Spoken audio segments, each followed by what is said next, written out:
হয়তো আমাদের কোনো ক্লাসগুলোতে ওই স্টুডেন্ট আছে, আমরা চেষ্টা করছি ওই স্টুডেন্টগুলোকে ভালো সার্ভিস দিয়ে এবং হচ্ছে তারও কিছু স্টুডেন্ট আসে। ইনশাআল্লাহ আমাদের কিছু কিছু ব্যাচ হচ্ছে ইমপ্রুভ হয়েছে, আর কিছু কিছু ব্যাচ হয়তো এখনো মানে আমাদের এক্সপেকটেশন বা আপনাদের এক্সপেকটেশন হচ্ছে হয় নাই। ইনশাআল্লাহ আমাদের হয়ে যাবে। এখন আপনাদের একটা কথা বলবো যে আপনারা সবাই হচ্ছে অনেক সচেতন এবং হচ্ছে কি দেখেন আপনার নেপোলিয়ন বানানোর একটা কথা বলছিল, আমাকে শিক্ষিত মা দামি অনেক শিক্ষিত দাবি এটা বলার কারণ হচ্ছে আপনি দেখেন যে হচ্ছে সন্তান পিতা থেকে তো মাতার কাছে বেশি থাকে। আপনি তাকে যদি যেমন আমরা এডিসনের কথা শুনছি যে উনি যখন মানে খালি টিচারকে জিজ্ঞেস করতো এটা কি হয়েছে ওটা কি হয়েছে, আসলে বড় সাইন্টিস্ট, তখন আপনার শিক্ষক তাকে উত্তর দিতে পারতো না। এই জন্য একজন শিক্ষক তাকে ক্লাস থেকে বের করে দিচ্ছে এবং একটা চিঠি লিখে দিচ্ছে যে তুমি এতটাই হচ্ছে গাধা যে তোমাকে আমার স্কুল না বাংলাদেশ আমেরিকার কোনো স্কুল তোমাকে পড়াইতে পারবে না। এইটা লিখে দেওয়ার পরে দেখেন সে যখন মায়ের কাছে চিঠিটা দিচ্ছে তখন মা বলছে যে বাবা তুমি এতই ব্রিলিয়ান্ট যে তোমাকে টিচার পড়ানোর মতো কোনো যোগ্যতা মানে তোমার কাছে পড়াতে পারতেছে না, পড়াতে পারবে না, এই জন্য তুমি আমার কাছে পড়ো। ও মায়ের কাছে পড়ে যখন হচ্ছে আপনার ওয়ার্ল্ডের ভিতরে আপনি যে বাল্ব আবিষ্কার এটা হচ্ছে 10,000 বার, মানে 10,000 বার হচ্ছে আপনার বাল্ব সাকসেস হয়। 10,000 বার দেখেন আমরা একবার দুটো করে নিই। যখন উনি বড় সায়েন্টিস্ট হয়ে যায় তখন একটা নাম হয়ে যাওয়ার পরে হচ্ছে পুরোনো আলমারি পুস্তকে দেখেন চিঠিটাতে লেখা রয়েছে যে বাবা তুমি এতই মানে এই যে হ্যাঁ এই তোমার দ্বারা কোনো স্কুল সম্ভব না। তখন উনি চিন্তা করতেছে আমার মা যদি আমার কোচিংকে বলতো যে তুমি তোমার দ্বারা সম্ভব না, তাহলে আমি কখনোই কোনো দ্বারা কিছু সম্ভব আমার দ্বারা হতো না। আমার মা যখনই বলছে তোমার দ্বারা সম্ভব তখন আমার ভিতরে কাজ করছে যে না আমার দ্বারা আসলে সম্ভব। বুঝতে পারছেন?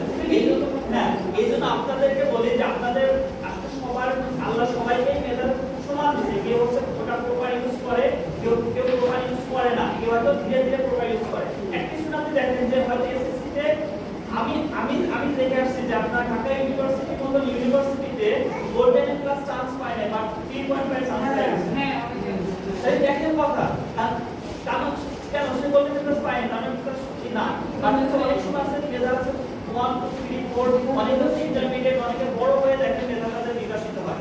এই জন্য হচ্ছে যে সবার মেধা আসলে একসাথে বিকশিত হয়। এই জন্য আপনারা কখনোই হোপলেস হয়ে যাবেন না এবং আপনারা সবাই সবসময় তাকে করবেন না তোমার দ্বারা সম্ভব, তুমি চেষ্টা করে ইনশাআল্লাহ এগিয়ে যাবেন। তা আপনারা সবাই চেষ্টা করবেন, আমরাও চেষ্টা করতেছি ইনশাআল্লাহ। যদি এইভাবে থাকে তাহলে ইনশাআল্লাহ আমরা হচ্ছে আগামী যে ভবিষ্যৎ বা আগামী যে প্রজন্ম আসবে অন্তত আপনার প্রিভিয়াস থেকে ভালো কিছু হবে এইটা আপনাদের বলবো। আর আপনাদের সবাই একটা কথা বলি যে আপনারা হচ্ছে আমাদের হচ্ছে নতুন কোচিং হয়তো আমাদের কিছু ল্যাকিং থাকতে পারে, আমি যেটা বলতেছি আমাদের কিছু থাকতে পারে। আপনারা যদি মনে করেন যে এইটা নাম থেকে এটা করলে ভালো হবে আপনারা আমাদেরকে পরামর্শ দিবেন, আমরা যেটা কি করবো অবশ্যই আমরা দিব যে না এইটা থেকে এটা করলে ভালো হবে না এইটা স্টুডেন্ট। কারণ দেখেন আমি একটা কথা বলছি যে স্টুডেন্ট তো আমাদের এখানে 3 ঘন্টা সময় দিবে, তার সপ্তাহে হচ্ছে একদিন পর বাকি দেখেন 21 ঘন্টা করে ভাষায় সময় দিবে। বাট আপনি বলে আমাদের থেকে একটু ভালো ছিলেন যে তাকে কিভাবে পড়াইলে তার পড়াটা ভালো হবে বা তাকে কিভাবে পড়াইলে তার আরো ভালোভাবে ইমপ্রুভ হবে। অবশ্যই আপনাদের এরকম থাকলে আপনি আমাদের কাছে বলবেন, কারণ আমরা অবশ্যই এটা দিব এই কথা।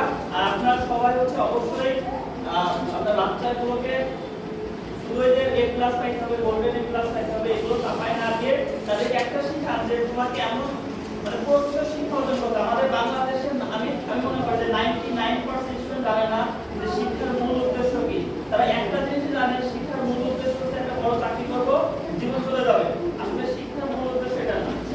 শিক্ষার মূল উদ্দেশ্য নিজেকে বোঝা, তাকে ভালো মন্দ পার্থক্য করা। আমাদের দেশে দেখেন যদি ভালো মন্দ পার্থক্য করা যদি শিখাতো তাহলে আমাদের এত কিছু হতো না, আমাদের দেশে এত কিছু হতো না।